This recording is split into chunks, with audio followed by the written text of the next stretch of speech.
Hi beautiful, my name is Alina and welcome to this lesson. Before we start applying makeup, the most important step is preparing your skin properly.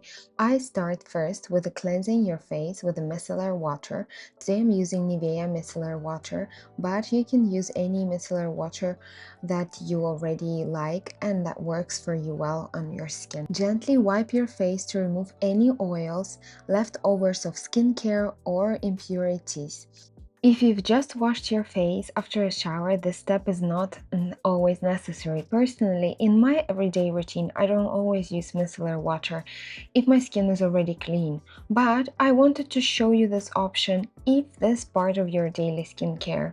The key is to make sure that the skin is clean before applying any moisturizer. When the skin is clean and hydrated, makeup sits better, lasts longer, and looks much more natural, almost like a real skin rather than a heavy makeup.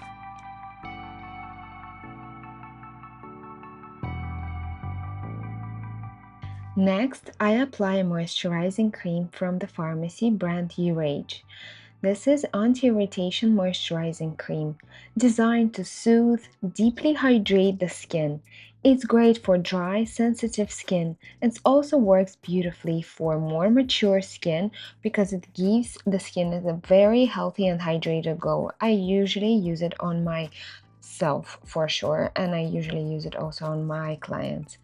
Take a moment to gently massage the moisturizer into your skin, any cream that you already use. This helps it to absorb better and reduce puffiness before applying makeup.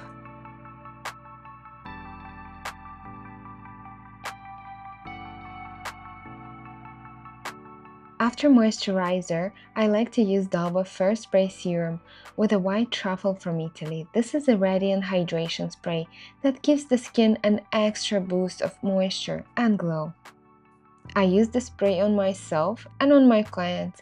I use it generously before makeup, sometimes even after makeup, if the skin needs more hydration or if you want your makeup to look less dry and more luminous. Next, I apply under eye patches. Today, I'm using Dr. Rachel eye mask patches.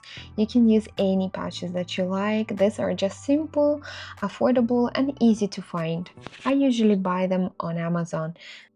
They help hydrate and soothe the under eye area while we prepare the rest of the face. And finally, I apply the lip treatment. I like to use Kiko Milano Lip Volume in shade 02. This helps to hydrate, prep the lip before we start the lip makeup later. All of the products I'm using in this course will be listed in a separate PDF file where you can find the links to everything if you'd like to try them on. Now the skin is properly prepped, we're ready to start the makeup. And I'll see you in the next class. Bye!